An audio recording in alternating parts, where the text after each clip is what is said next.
अब तक हजारों एंजाइमों की खोज हो चुकी है और इन एंजाइमों को 6 वर्गों में बांटा गया है और प्रत्येक वर्ग को 4 उपवर्गों में विभाजित किया गया है और इनका नामकरण 4 अंकीय संख्या पर आधारित है।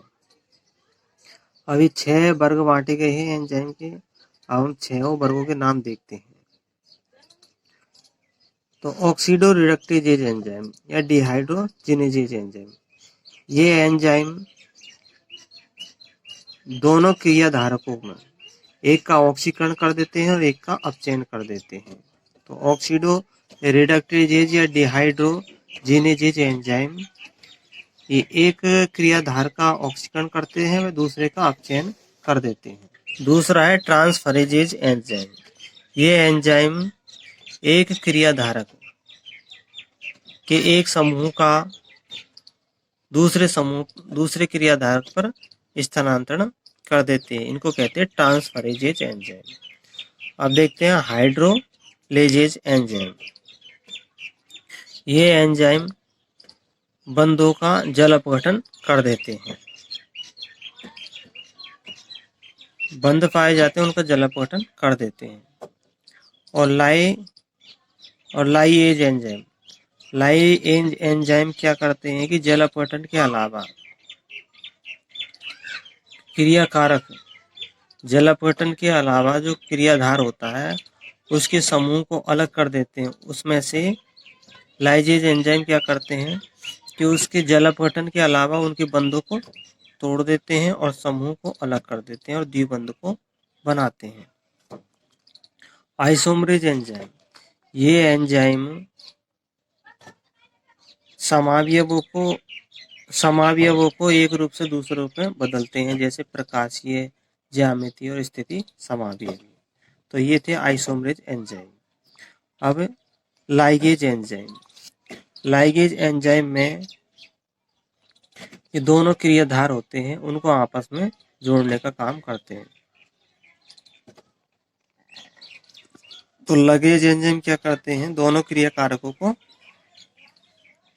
जो क्रियाधार होते हैं दोनों को जोड़ने का काम करते हैं। तो ये था हमारा एंजाइमों के 6 प्रकार के एंजाइम। अब हम देखते हैं सहकारक यानी कोफैक्टर। कोफैक्टर क्या है? एंजाइम में जुड़ा हुआ वह पदार्थ जिसकी उपस्थिति से एंजाइम उत्प्रेरक की भांति कार्य करता है, उस पदार्थ को सहकारक कहते हैं।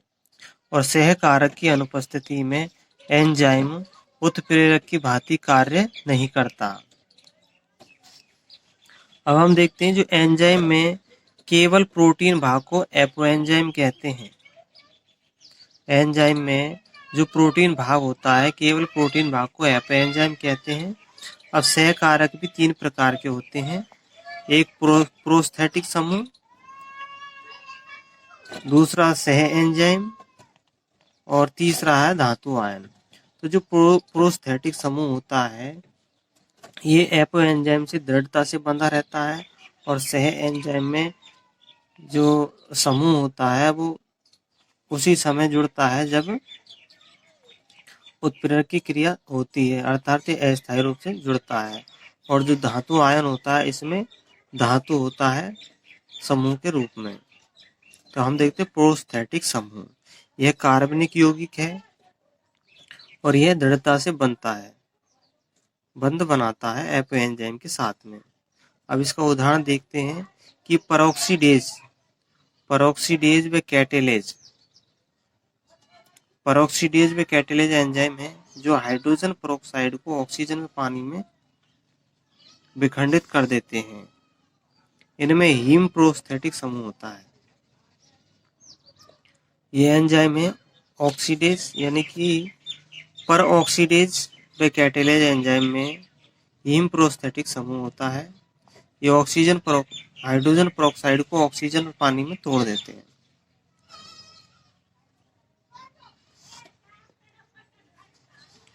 अब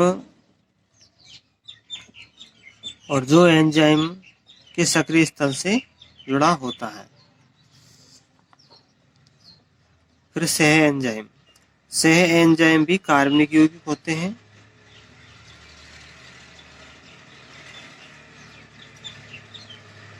तो प्रोस्थेटिक समूहों में हीम क्या होता है? ये एंजाइम के सक्रिय स्थल से जुड़ा होता है। फिर देखते हैं हम दूसरा सह एंजाइम। सह एंजाइम भी कार्बनिक यौगिक है और इनका संबंध एपो एंजाइम से अस्थायी रहता है और सामान्यतः उत्प्रेरण के दौरान बनता है। सह एंजाइम विभिन्न एंजाइम उत्प्रेरित अभिक्रियाओं में सह कारक के रूप में कार्य करता है। तो इनके मुख्य उदाहरण हैं जैसे रासायनिक अवयव विटामिन होते हैं। तो जो ज्यादातर जो सह एंजाइम होते हैं उनमें जो मुख्य समूह होता है जो एंजाइम से जुड़ता है वो विटामिन होते हैं। अब इसके एग्जाम्पल है जैसे कि सह एंजाइम निकोटिनेमाइड, एडेनिन डाइन्यूक्लियोटाइड यानी कि NAD, निकोटिनामाइड, एडेनिन डाइन्यूक्लियोटाइड।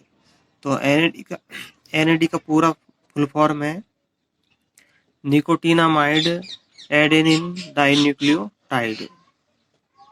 फिर NADP का पूरा नाम है निकोटिनामाइड एडेनिन डाइन्यूक्लियोटाइड फास्फेट।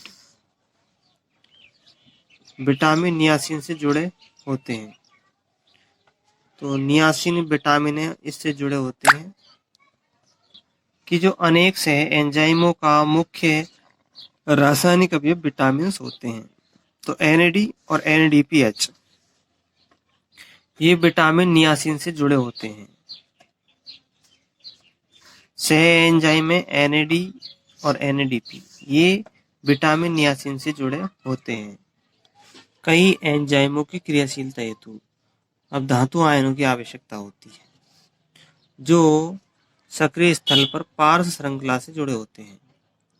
यानी कि इसमें क्या होता है कि धातु आयन जो होते हैं वो सक्रिय स्थल पर पार्श्व श्रृंखला से जुड़े होते हैं व उसी समय एक या एक से अधिक समन्वय बंध द्वारा क्रियाधारकों से जुड़ते हैं।